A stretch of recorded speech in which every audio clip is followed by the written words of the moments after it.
우리가 잘 아는 대로 모세가 죽고 난 다음에 여호수아가 이스라엘을 이끌고 가나안 땅을 이제 정복하기를 시작합니다. 그래서 여호수아서는요, 이스라엘이 가나안 정복 전쟁에 관한 이야기입니다. 그렇게 여호수아가 리더가 돼서 이스라엘 사람들이 가나안 땅을 이렇게 정복하면서 뜻밖의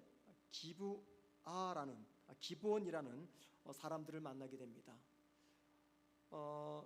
가나안 땅에는요, 많은 그 부족 단위로 형성이 되어 있었어요. 우리가 말하면 족장보다는 좀 크고, 그래서 성경에서는 왕으로 번역이 되어 있지만 사실은 왕보다도 족장, 그런 개념이 맞을 것 같아요. 한 나라가 아니라 여러 나라가 가나안 땅에 퍼져 있었죠. 그런 나라들을 하나둘 정복해 가는 과정 속에 이스라엘 공동체에 가나안 부족인이었던 기브온 거민들이 백기를 두고 투항을 합니다. 그리고는 이스라엘 공동체에 서로 이렇게 합세하게 됩니다. 기브온의 합세 과정 이야기는 제가 생략하겠습니다. 이방인이었던 기브온이 이스라엘 민족 공동체로 들어오니까 처음에는 이스라엘 사람들이 몹시 불편했고 또 짜증이 났어요. 그런데 시간이 흐르면서 기브온과 그리고 히위 가나안 원주민들이 이스라엘을 위해서 종이 돼서 굳은 일을 해주게 됩니다. 그러니까는 이스라엘 사람들 마음에 편리함을 느끼게 되죠. 그리고 그 편리함 때문에 기브온과 히위 부족에 대해서 악감정을 버리게 됩니다. 그러면서 어느덧 한 공동체가 된 것이죠. 그런데 문제가 생깁니다.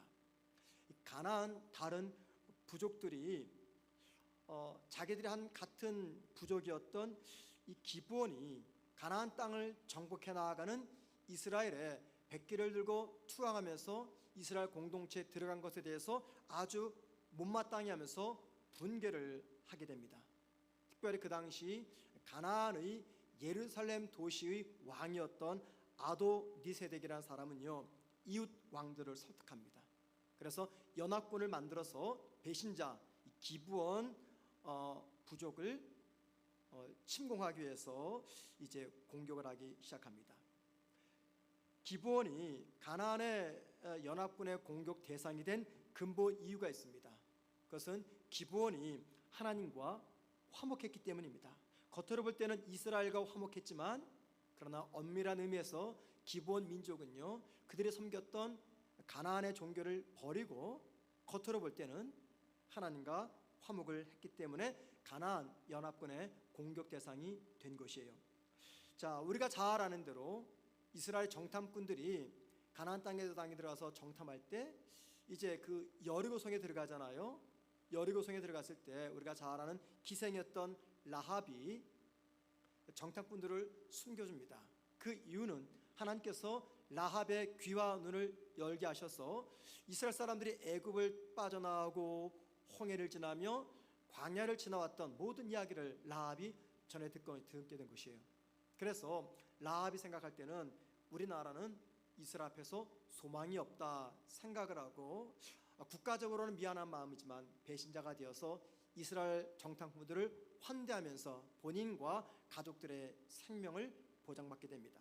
자, 그것처럼 하나님이 기브온 거민들의 영의 눈과 귀를 열게 하셔서 그들을 도우시는 하나님의 존재를 알게 되고, 그래서 하나님이 돕는 이스라엘이야말로 가나안을 정복한 진정한 주인임을 이 기브온 거민들이 고백하게 됩니다. 자, 그리고는 기브온은요, 일찌감치 여호수아의 보호 밑으로 투항하면서 들어옵니다. 자, 이스라엘에게 투항함으로써 기브온 거민은 생명은 건졌어요. 그런데 가나안의 여러 왕들에게는 배신 행위를 저지른 것이었습니다. 그래서 그 배신자를 척결하기 위해서 가나안의 많은 왕들이 연합군을 형성해서 이제 기브온을 공격하기를 시작합니다. 저는요, 이 기브온 거민들을 바라보면서 무슨 생각이 들었냐면 바로 이 기브온 거민이 오늘날 예수 믿는 저와 여러분의 모습이구나라는 생각을 하게 되었습니다. 우리가 예수 믿기 전에는 어디에 속해 있었습니까? 세상에 속해 있었어요. 물론 지금도 우리가 세상에 속해 있습니다. 그런데 예수를 믿기 전과 후에 세상에 속한다는 의미는 다릅니다. 예수 믿기 전에는 우리는 사탄의 자녀였어요. 그러나 예수를 믿고 난 다음에는 하나님의 자녀가 되어서 이 세상을 믿음으로 살아가고 있는 것입니다. 자, 여러분, 저와 여러분이 처음에는 이 세상에 속해 있는 사탄의 자녀였는데 우리가 그 사탄의 속박을 풀어버리고 누구에게로 피해간 겁니까? 백기를 들고 하나님께 투항을 한 거예요. 복음을 듣고 하나님의 백성이 된 것이죠.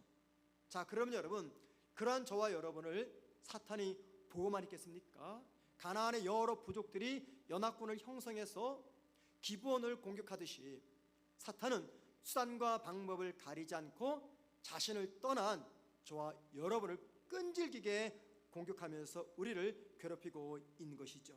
바로 그런 이야기를 우리는 이 기브온 거민을 통해서 우리의 모습이라고 생각할 수가 있는 것입니다. 자, 기브온은요, 가나안 연합군의 공격을 받자 어떻게 합니까? 급하게 도와달라는 급보를 여호수아에게 보내게 됩니다.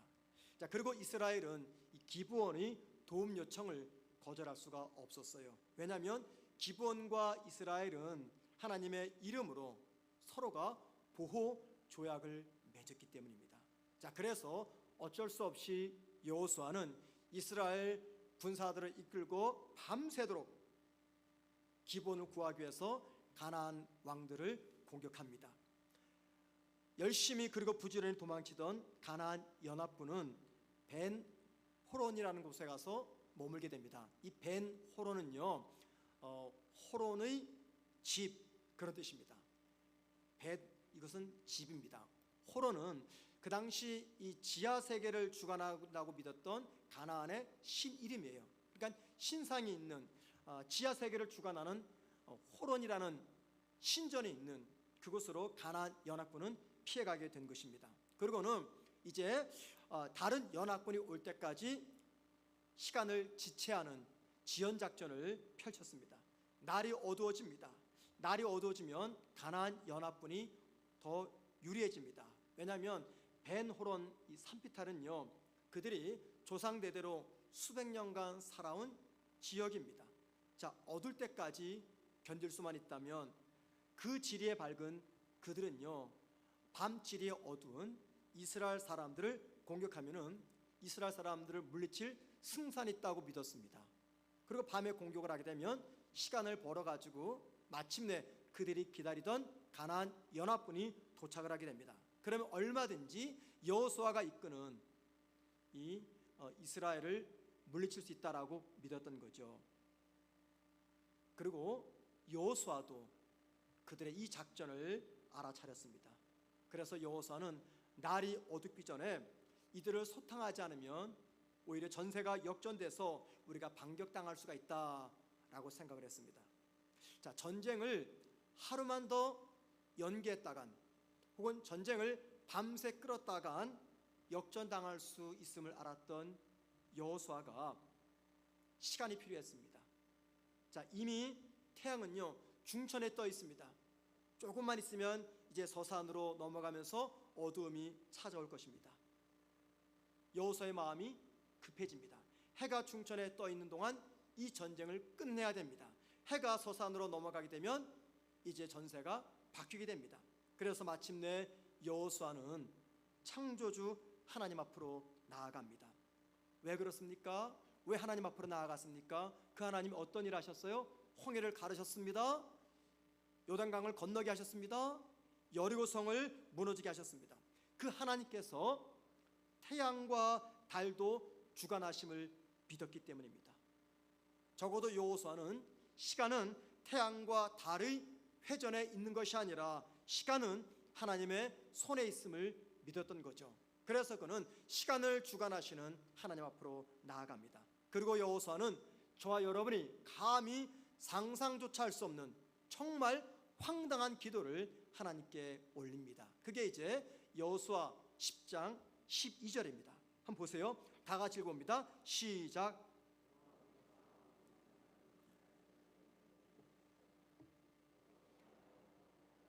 이스라엘의 목전에서 이르되 태양아 너는 기브온 위에 머무르라 달아 너도 아얄론 골짜기에서 그리할지어다 하매. 여러분, 이 기도가 어떤 기도입니까? 태양이 움직이지 않고 그대로 있게 해달라는 기도입니다. 이제 막 떠오르는 달조차도 떠오르지 말고 그냥 골짜기에 거기서 머무르게 해달라는 기도입니다. 여러분, 여호수아의 스승이 누굽니까? 모세입니다. 모세조차도 이런 기도를 한 적이 없어요. 아니, 역사 이래로 하나님의 자녀인 그리스도인이 이런 기도를 한 적이 없는 정말로 황당한 기도입니다. 여러분, 여호수아가 이 기도를 할 때 그 주변에 있었던 이스라엘 군사들이 얼마나 황당했고 놀랐을까요? 그럼에도 그 군사들은 여호수아의 황당한 이 기도를 믿음으로 받아들입니다. 그리고 해와 달이 여호수아의 기도줄에 묶여가지고 그 자리에 머물러 꼼짝하지 않았던 것입니다. 창조 이래로 해와 달을 정지시키는 이 같은 기도를 한 사람은 여호수아 외에는 아무도 없었던 거죠. 여러분, 여호수아가 가나안 연합군과 전쟁을 치르기 전에 작전을 세우면서 이 기도를 해야 되겠다 계획한 기도는 절대 아닙니다. 그렇다면 왜 이런 기도를 한 것입니까? 여러분, 여호수아가 왜 이런 황당한 기도를 한 것입니까? 전쟁을 시작하면서 준비한 기도가 아니에요.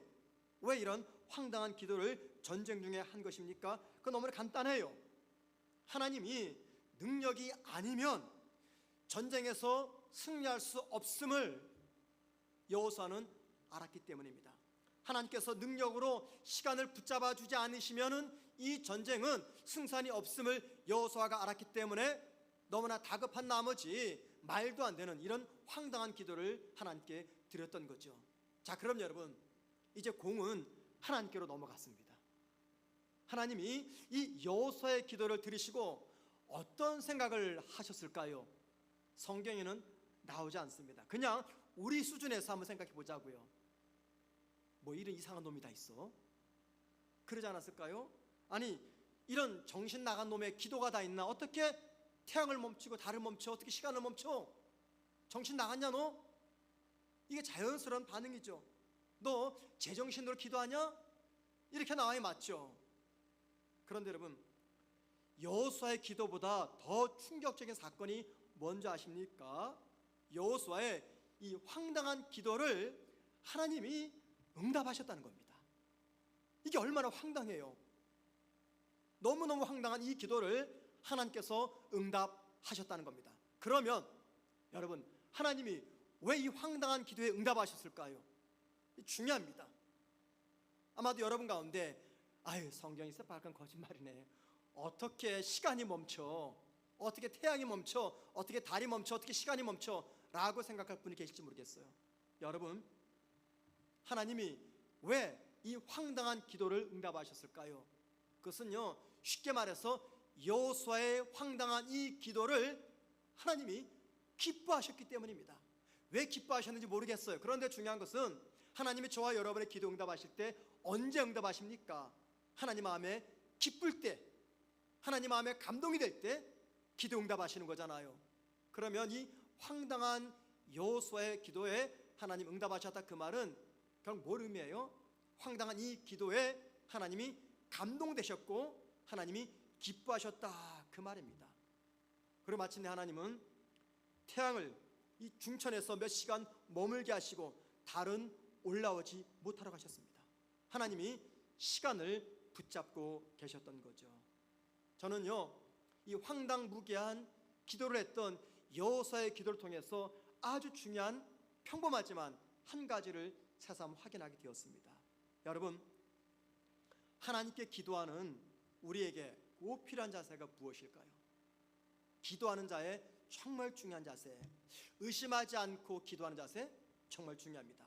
내 기도는 반드시 응답될 거야 라는 믿음도 중요합니다. 하나님이 내 기도에 대해서 언제나 최선으로 응답하실 거야, 이런 자세도 중요합니다. 이 모든 것들이 중요해요. 그런데 여러분, 이런 자세보다 더 중요한 게 있어요. 아주 본질적인 자세, 너무 평범한 이야기입니다. 그 뭐냐면 하나님은 내가 하는 기도의 내용이 어떤 내용이든지 모두 듣고 계시다는 겁니다. 너무 쉽죠? 너무 평범하죠? 그런데 여러분, 한번 정말 정직하게 여러분 스스로를 물어보십시오. 내가 기도할 때 하나님이 내 기도를 모두 다 듣고 계신다고 믿는 믿음으로 내가 기도해왔는가라는 거죠. 쉽지 않습니다, 여러분. 그냥 우리가 기도할 때는 반드시 하나님이 최선의 방법을 혹은 최선의 응답을 하실 거야, 하나님 반드시 내 기도에 응답하실 거야, 이런 자세가 중요하다는 가르쳤지, 본질적인 것, 하나님은 내가 하는 기도의 내용이 무엇이든지 다 듣고 계시다라는 것을 믿는 것을 우리 정확히 생각하지 않고 기도합니다. 여러분, 우리가 언제 기도의 자리로 나오는지 아십니까? 그것은요, 하나님이 나의 기도를 다 들으신다는 믿음이 있을 때, 그때 힘들어도 어려워도 기도의 자리로 나오는 것입니다. 성경을 하나님의 말씀으로 인정하지 않는 자유주의 신학자나 성도들은요, 태양과 달이 움직이지 않고 멈춰섰던 이 현상을 가리켜서 실제적 사건이 아니라 단순히 그냥 시적 표현이다, 이렇게 이해하고 넘어갑니다. 시적 표현이다. 그런데 여러분, 만약에 태양과 달이 멈춘 사건이 실제 사건이 아닌 시적 표현이다라고 보아야 된다면 성경에 기록된 다른 초자연적 기적 이야기들을 어떻게 이해해야 될까요? 여러분, 해와 달이 멈춘, 시간에 멈춰버린 이 사건을 실제적 사건이 아니라 왜 시적 표현이라고 말할까요? 사람이 생각하기에는요, 이건 너무나 엄청난 거예요. 죽었던 사람을 살리는 것, 이거와는 비교가 안 돼요. 불치의 몸으로 태어났던 사람을 고쳐주는 것, 이거와 비교가 안 돼요. 홍해강을 가르게 하는 것, 이거와 비교가 안 돼. 그러니까는 하나님께서 감당하실 능력이 있고 감당할 수 없는 능력이 있는데, 감당할 수 없는 능력이란 해와 달을 멈추게 하는 것이다. 그래서 이것은 그냥 초자연적 기적이라고 말하기보다도 그냥 하나님의 능력을 표현했던 시적 표현으로 보는 것이 맞다라고 이해를 합니다. 그런데 여러분, 우리가 꼭 기억할 것이 있어요. 하나님의 능력에 의해서 이루어진 수많은 초자연적 기적 중에 어느 기적은 시적 표현으로 기록되어 있고 어떤 기적은 실제 이루어진 기적이다라고 구분할 수가 없다는 거예요. 만약에 여러분 가운데 해가 멈추고 달이 멈춘 이 이야기를 역사적 사건으로 믿지 못하고 하나님의 능력의 결과라 믿지 못하고 그냥 단지 오래전 전설처럼 들려온 한 이야기를 믿으신다면 여러분들은 성경에 기록되어 있는 또 다른 초자연적 기적을 믿지 못하는 것입니다. 하나님의 능력에 의해서 이루어진 모든 초자연적 기적들 중에서 어느 기적은 시적 표현으로 봐야 되고 어느 기적은 문자적으로 봐야 된다, 이것이 아니라는 겁니다. 태양과 달이 멈춘 기적뿐만이 아니라 성경에 기록된 하나님이 행하신 모든 기적들은 실제적 기적임을 믿으셔야 됩니다. 그리고 이 기적들은 하나님을 향해서 성도가 올려드리는 기도의 결과라는 것이죠. 성경은요, 초자연적 기적을 조금 더 숨기지 않고 그대로 기록합니다. 자, 여러분, 만약에 이 여호수아서를 기록한 저자가 해와 달이 멈춘 황당한 기적 이야기를 기록할 때 이 이야기를 읽는 사람들이 믿지 않을 거 아닌가, 과연 믿을까라고 염려했다면 태양과 달이 멈춘 이야기를 빼고 말았을 것입니다. 그래도 성경은 아무런 문제가 없어요. 그런데 여러분 잘 들어보세요. 인간의 오해를 불러일으킬 것을 알면서도 성경의 저자는 해와 달이 멈춘 기적 이야기를 기록했습니다. 이걸 무엇을 반증하는 것입니까?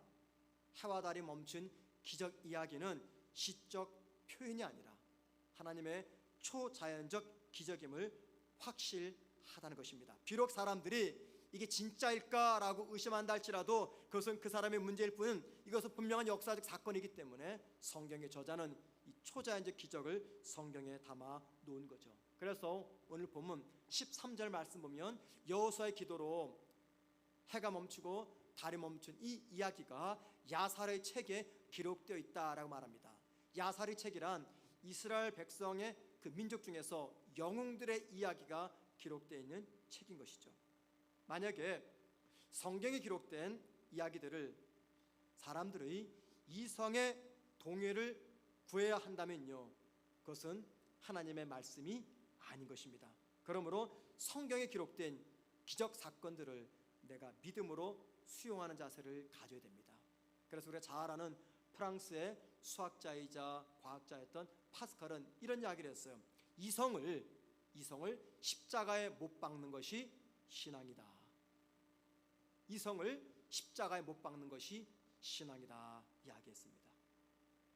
성경에 기록된 이스라엘의 가나안 정복 전쟁은요, 세속적 전쟁 혹은 이스라엘의 전쟁 이렇게 부르지 않습니다. 이스라엘 사람들이 가나안에서 했던 이 전쟁을 가리켜 거룩한 전쟁 또는 여호와의 전쟁이라고 이야기합니다. 왜 그렇게 말할까요? 그 말은요, 전쟁의 승패는 전적으로 하나님의 주권에 달려 있었기 때문입니다. 그리고 전쟁을 치르는 이스라엘 사람들에게 필요한 것은 전쟁은 하나님의 손에 달려 있다는 사실을 믿고 용감히 싸우는 것입니다. 여호수아의 기도로 말미암아 태양과 달이 멈춰 선 것은 바로 이 승리의 원리, 즉 전쟁은 하나님의 주권에 달려 있다라고 하는 이 전쟁의 승리의 원리를 잘 보여주는 말씀인 것이죠. 그래서 여러분, 여호수아 10장 14절은요, 여호수아의 기도를 이렇게 평가합니다. 한번 다 같이 읽어봅니다. 시작. 여호와께서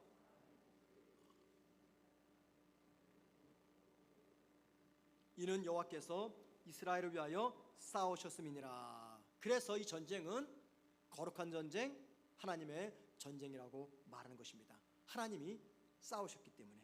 자, 여러분, 기도란 무엇입니까?